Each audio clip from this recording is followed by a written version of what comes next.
comprenez cela? C'est pourquoi, chers parents, je vous dis souvent, ayez des échanges avec vos enfants. Apprenez à parler avec vos enfants. Apprenez à échanger avec vos enfants.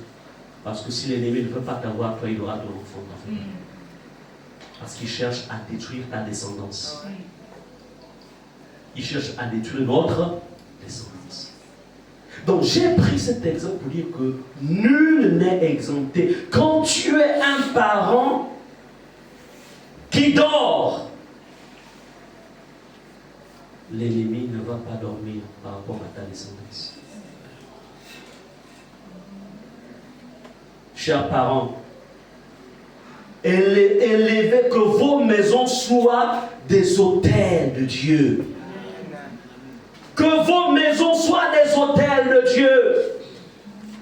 L'autel de la sainteté, l'autel de la pureté, l'autel de la vérité, l'autel où Jésus est Seigneur. Jésus est Seigneur. Le diable est quelqu'un de méchant. Comment?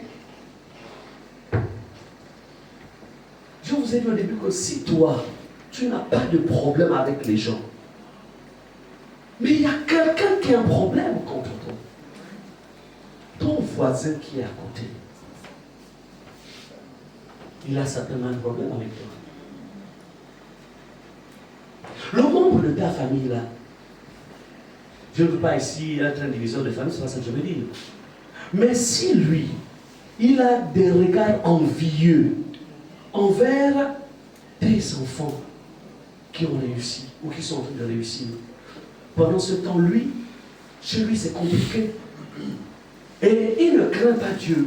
Il n'a pas un bon cœur. Que fera-t-il? Est-ce qu'on est ensemble? Tu es dans l'obligation d'élever tes murailles de sécurité. Mais le grand problème, c'est qu'aujourd'hui, beaucoup des parents sont gérés par leurs enfants, sont gérés par leurs cousins, sont gérés malheureusement, sont gérés par leurs parents. On fait la différence entre la maison familiale où tout le monde a grandi et ta maison personnelle. Il y a une différence. Moi, en tant que pasteur, dans la maison familiale, je n'ai pas d'autorité, ce n'est pas chez moi. Ceux qui ont autorité, en fait, ce sont les membres qui ont autorité dans ces maisons familiales. Mais chez moi, la maison familiale, ce n'est pas chez moi, c'est la maison de tout le monde. On a tous grandi là. Amen. Amen. Donc, ce n'est pas chez moi. Mais cependant, en tant qu'aîné, je peux conseiller, je peux proposer, je peux donner des conseils. Mais, chez moi, c'est là où j'ai la responsabilité. Est-ce que vous comprenez cela? Chez vous, c'est vous qui avez la responsabilité. Pour que les anges travaillent, ils travaillent à partir de vous. Si Dieu ne trouve pas la crainte de Dieu dans votre maison, il ne pourra pas vous protéger. Vous avez des maisons où le péché est toléré, la fornication est tolérée. Vous recevez un parent qui revient de quelque part, il vient avec une copine, il vient habiter là, et ça, tout se passe là. Votre maison, dans le plan spirituel, devient une poubelle. Et vous pouvez tout faire. Une poubelle, ça attire des mouches. Une poubelle, ça attire des asticots. Une poubelle est un dépotoir des démons. Tu peux crier, tu peux prier. Le ciel est fermé. Je me souviens, lorsque j'avais encore un de mes grands-pères qui vivait encore. Vous savez, les grands-pères et puis les petits-fils, ça s'amuse toujours. Hein? Alors il vient chez moi, je l'appelle de me marier. On l'avait reçu pour un repas. Quand il vient, qu'est-ce que je lui présente? On lui présente, c'était le jus, ou bien l'eau. Le jus. Il me dit, Mélanie, moi je ne bois pas le jus, hein, moi c'est la bière. Je lui dis, mon oncle, Le Ménani que tu connaissais hier là. Il est né de nouveau. Et puis il est pasteur. Ici, là, on ne voit pas la bière. Ici, c'est soit c'est le jus, soit c'est l'eau. Il est monté, il est descendu du grand-père. Ménani a changé. Je ne suis plus le Ménani de la famille. Je suis le Ménani de Jésus. Est-ce qu'on est ensemble? Je n'ai pas toléré la bière. Même quand les gens venaient travailler chez nous, il ne leur était pas permis de fumer dans ma parcelle. À l'époque, on était encore au neuf. Tu ne fumes pas dans ma parcelle. Tu ne fumes pas ici. Zone interdite. Tu veux fumer, tu sors de la parcelle. Après, tu reviens faire le travail. Parce que quand je vais rester avec les combats là, ce n'est pas toi qui vas combattre. Quand il y aura des maladies, il y aura des palus, il y aura des choses bizarres, ce n'est pas toi qui vas vivre ça. C'est moi qui vais sortir mon argent et c'est moi qui n'aura pas le sommeil la nuit.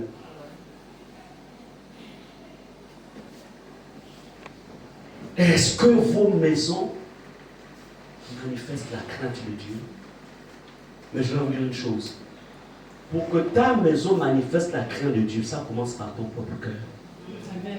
Quand ton cœur craint Dieu, c'est ce qu'il y a à l'intérieur de toi qui se répand à l'extérieur.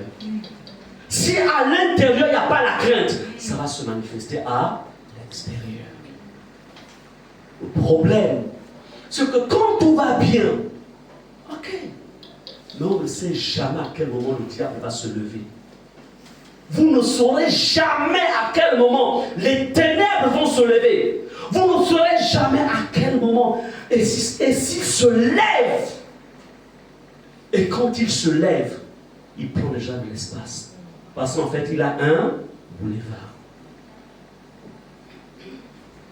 Est-ce que vous comprenez cela? La crainte de Dieu. Ce qui a sauvé Job. Beaucoup de personnes prennent l'exemple de Job. Mais Job vivait dans la crainte. C'est pourquoi on lève du fait que les choses lui ont été retirées. Mais après, il a reçu le double de ce qu'il a perdu. Pourquoi? Parce qu'il vivait dans la crainte. La crainte de Dieu. Le monde spirituel est réel. Que vous le vouliez. Le monde spirituel est une réalité. C'est réel. J'ai pris un temps, un jour, je prends un temps avec le Seigneur, j'étais ce jour-là, j'étais en jeûne, en prière, et puis, à un moment, je me suis assoupi, et je vois dans l'esprit, je vois une souris qui veut rentrer dans ma dimension. Mais elle n'est pas rentrée, elle est venue me lorgner. Je l'ai très corrigée. Souvent, les souris sont des esprits de vol de grâce. Sont des esprits de vol de grâce. Je l'ai identifié, je dis, toi, tu viens faire quoi? Tu repars. Zone interdite. Amen. Même dans vos chambres, quand vous voyez des souris dans vos maisons, il y a des souris qui ne sont pas des vraies souris. C'est pourquoi quand votre maison est envahie des souris, mettez l'onction de Dieu, l'huile d'onction. Mais l'huile d'onction dans un contexte de pureté. L'huile n'est pas un joujou. Et il y a des gens qui sont accrochés à l'huile. Même dans les corps là-bas ne sont pas propres. Qui t'a dit que l'huile sans un corps propre, ça travaille? Ça ne travaille pas. Ce n'est pas un joujou. Ça travaille avec la foi et la sainteté. C'est un point de contact. Donc, ce n'est pas un joujou. Vous connaissez le joujou, non? Voilà les autres. Donc, c'est important de comprendre ça. Notre protection, la protection de notre travail, notre emploi, la protection de notre maison, la protection de nos enfants, la protection de nos foyers est rattachée à quoi? 1. Être un homme intègre. 2. Être un homme droit. 3. Être un homme qui craint Dieu. 4, être une personne qui se détourne du mal. Rien que ça renforce la sécurité. Également, parfois, tu es fatigué, tu oublies même de prier, tu dors. Quand l'ennemi veut te lorgner dans la nuit, il peut pas passer à la sécurité. Mais il y a d'autres, quand ils oublient de prier la nuit, il ne fallait pas qu'ils oublient la prière. Pourquoi? Parce que la sécurité est faible. La crainte, ça apporte quoi? La puissance. Ça apporte la sécurité. C'est une barrière. La question, quel est le niveau de crainte le crainte de Dieu dans ta vie? Ah, pasteur Maria, c'est vu le combat, je combats en tout temps. Le combat, je ne sais pas quand je me reposer. Putain, mais il faut même que je parle là au ciel. Parce que le combat là, non, ça me fatigue, pasteur. Mais avant de te dire de te plaindre, d'abord, regarde un peu, fais un bilan de ta vie, fais une rétrospective. Amen. Vois comment tu vis, vois l'état de ton cœur. Vois comment ça se passe dans ta maison. Vous avez des maisons qui sont des passoires. Tout le monde rentre, vient, Je ne veux pas ici créer la crainte ou la peur dans vos vies, ce n'est pas ce que je veux dire. Mais ce n'est pas n'importe qui qu'on fait rentrer dans sa maison, même dans son salon. Ce n'est pas n'importe qui. Ce n'est pas n'importe qui. Même le salon. Je comprends pourquoi parfois certaines personnes, dans cette maison, ils ont un salon à la, on appelle ça comment? À la terrasse. Voilà. Ils ont un salon là. Quand tu viens, en fonction de la confiance qu'il a de toi. S'il n'a pas trop confiance, de toute façon, le salon tellement bien, il y a même le ventilateur, etc. Donc, ça fait un style un peu semi-VIP, quoi. Mais tu ne sais pas qui te reçoit parce qu'en vérité, il te soupçonne. Donc, pourquoi tu fais rentrer dans ce monde? Donc, tout est là, on te sert. Mais il a raison. Parce que lorsque tu fais rentrer quelqu'un dans ta maison, et que cette personne n'a pas un corps pur, et que cette personne n'est pas propre, cette personne a des alliances avec le monde des ténèbres, lorsqu'il rentre dans ton salon, il laisse une empreinte. Il a une empreinte. Après, tu dis, bon, ok, bon, donc on se voit prochainement, hein? On se voit prochainement, vraiment, tu t'es bien reçu, tu m'as servi du coca, ou même du café, tout, vraiment. Ah, vraiment, merci beaucoup, merci. Ok, à la prochaine. Il a laissé son empreinte, hein? Lui, pendant qu'entre 24 heures et 6 heures, il est en train de ronfler. Le gars, il a dit que je reviendrai, non? Il revient. Il a dit que je vais revenir, non? Il va revenir, il a laissé son empreinte. Quand vous recevez quelqu'un de douteux dans votre maison, à une fois la personne est partie, mettez l'onction dans la maison. Sanctifiez la maison. Est-ce que vous comprenez cela? Écoutez, ce n'est pas de la paranoïa. On appelle ça la prudence. Parce que nous sommes dans un monde où les gens sont méchants. Méchants. Pire encore dans la chambre.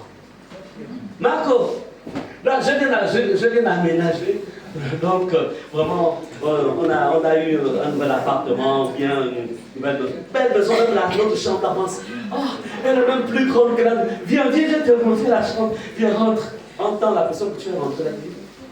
Il y a quelqu'un qui réussit. Hein. Mais comment tu as ça? Oui, ok, on va rentrer. Tu fais rentrer la personne là. Toi, tu vas avec un cœur pur, un cœur d'amour. Tu es sincère dans tes amitiés. Amen. Tu fais rentrer la personne. J'ai même acheté un lit, ça m'a coûté 750 000. Maintenant, lui dort sur le matelas au sol. Alors, enfin, elle dort sur le matelas. Toi, tu montes le lit de 750 000. Ah, vraiment, il n'y a que toi. Oh, ton gueule est bon, hein? Tu es bien né. Tu es bien né. Nous, là, elles sont des familles compliquées. La personne est rentrée. Tu fais rentrer la personne dans la chambre. Elle regarde tout. Elle a la photo de la chambre, non? On t'a bien fait le prix de vendre le loyer vraiment abordable. Tu ne comprends pas pourquoi 2 mois après, 2 mois après, le bailleur revient et te dit sors de la maison.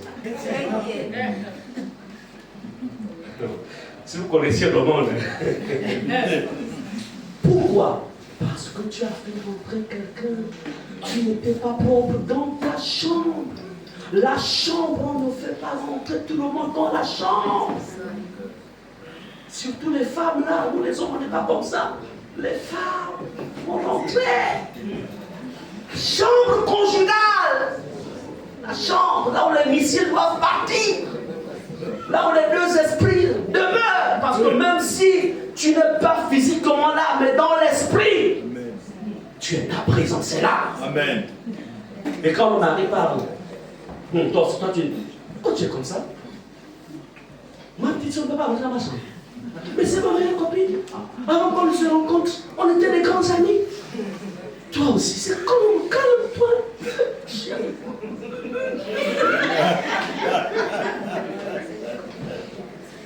Donc, il a raison. Il a raison. Le bon, c'est que toi, tu as un bon cœur. Mais l'autre n'a pas besoin d'un bon cœur. Amen. Et il y a des zones de sécurité. Et il y a des zones, en fait, où nul ne rentre. Amen. Amen. Quand quelqu'un rentre et qu'il a un mauvais vent, quand il sort, le mauvais vent reste. Et ça va commencer à causer des problèmes dans la maison. Et tu te dis, mais qu'est-ce qui se passe? Au niveau des finances, ça ne va plus. La relation entre mes enfants et moi, ça ne va plus. Avec mon mari, ça ne va plus. Mais le problème, c'est que le vent qui est resté là. Et tu te tombes quand le mari, il est devant la télévision, la nuit, il regarde à gauche, à droite, et puis il ne te voit plus dans la chambre, parce que tout simplement, l'autre est venu mettre un voile dans ta chambre. Amen. Amen. La crainte de Dieu. Est-ce qu'on est ensemble? Amen. Vous comprenez cela? La crainte. Allons-y dans Josué 7, verset 13, rapidement. Josué chapitre 7, verset 13.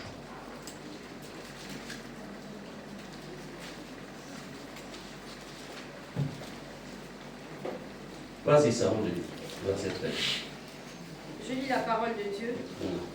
Lève-toi, sanctifie le peuple. Tu diras, sanctifiez-vous pour demain, car ainsi parle l'Éternel, le Dieu d'Israël. Il y a de l'interdit au milieu de toi, Israël. Tu ne pourras résister à tes ennemis jusqu'à ce que vous ayez ôté l'interdit du milieu de vous. Amen. Amen. C'est un principe du combat spirituel. Josué ont du mal, en fait, à remporter la ville à prendre la ville de Haï. Ils ont subi un échec, alors qu'ils viennent de prendre Jéricho, qui était plus important, une ville importante, bien barricadée. Alors, l'Éternel, Josué va dans la présence de Dieu. L'Éternel dit à Josué, lève-toi, sanctifie le peuple.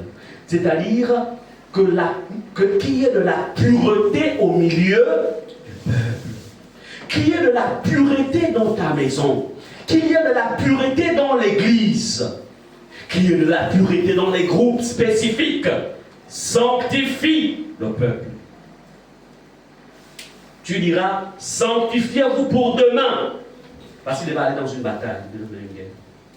Car ainsi parle l'Éternel, le Dieu d'Israël, il y a de l'interdit au milieu de toi. Il y a le péché. Tu as autorisé le péché au milieu du peuple. Il y a le péché.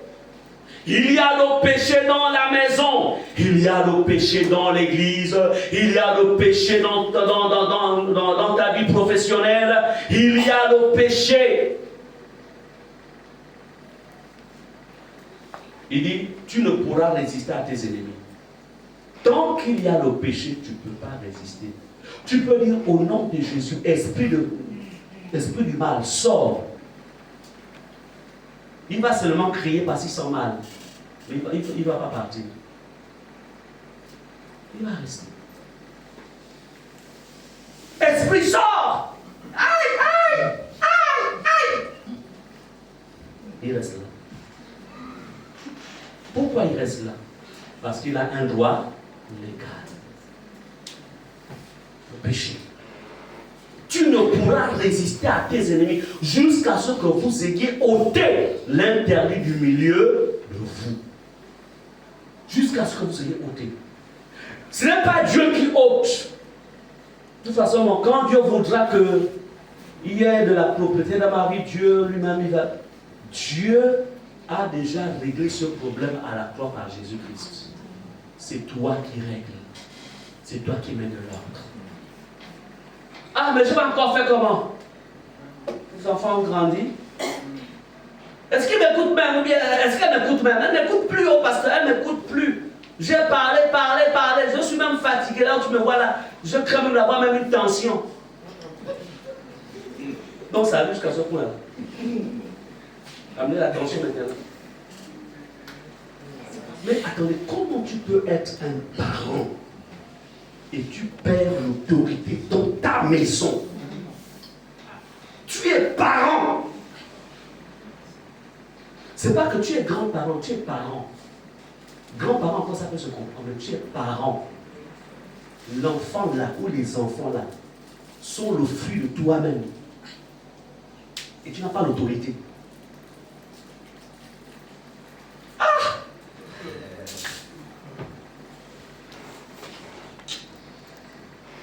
Je ne sais pas si à notre époque, on pouvait avoir ce genre de choses. Dans notre époque,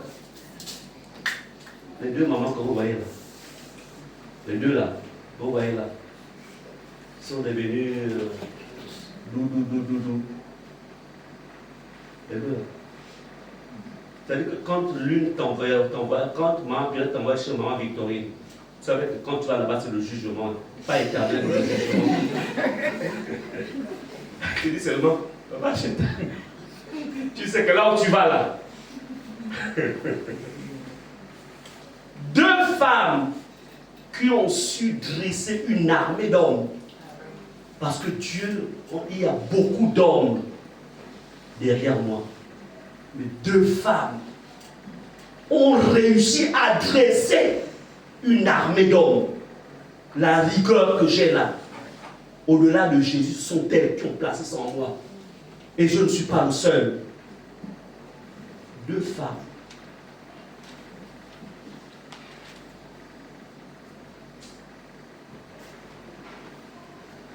Et toi, tu es encore jeune. C'est-à-dire que tu n'as même pas encore 50 ans. Les enfants te dirigent déjà. Ils te dirigent déjà, hein, tu n'as pas encore 50 ans. Mais qu'est-ce qui va se passer par la suite? Tu as du mal à transmettre l'ordre. Tu as du mal à transmettre la discipline. Tu as du mal à transmettre la rigueur. Mais aujourd'hui, c'est ce qu'elles ont fait dans nos vies. Aujourd'hui, elles n'ont plus cette capacité, mais c'est nous qui relayons l'ordre, qui relayons la discipline, qui relayons toutes les valeurs qu'elles nous ont communiquées. Elles n'ont plus la force. Mais au moins, aujourd'hui, nous sommes ces relais. Ce que vous oubliez, c'est que demain, vous allez vieillir. Demain, vous perdrez de la force. Demain, vous ne pourrez plus parler. Parce que l'autorité baisse avec le temps. Mais si ceux qui sont chargés, qui sont censés être vos relais, vous autorisez tout, même l'intolérable, qui va discipliner votre maison quand vous serez fatigué? Vous appellerez qui pour dire viens mettre de l'ordre? Ton petit frère, ça ne va plus? Qui? Vous tolérez l'intolérable. Il y a des moments où parfois je pensais, je me souviens, non, vraiment permettez-moi d'aider les parents, en fait, qui sont devenus fragiles aujourd'hui. À un moment, j'ai pensé que mais ces femmes-là ne m'aiment pas. Un enfant, quand vous les disciplinez, ils confondent en fait la discipline à la haine. elle ne m'aime pas, c'est pas normal. Si même la voiture peut me tamponner là, sans moi, je vais disparaître. Peut-être que l'enfant pense à tout. Entre-temps, ce sont des valeurs qu'on est en train de mettre pour que demain après-demain, cela serve à la famille. Est-ce que vous comprenez cela? Aucun enfant ne peut comprendre que c'est pour son bien. Et moi, ça m'a fait du bien, je ne rends pas la gloire. Mais je peux vous dire une chose. Partout où je passe, Dieu me fait la grâce d'être apprécié.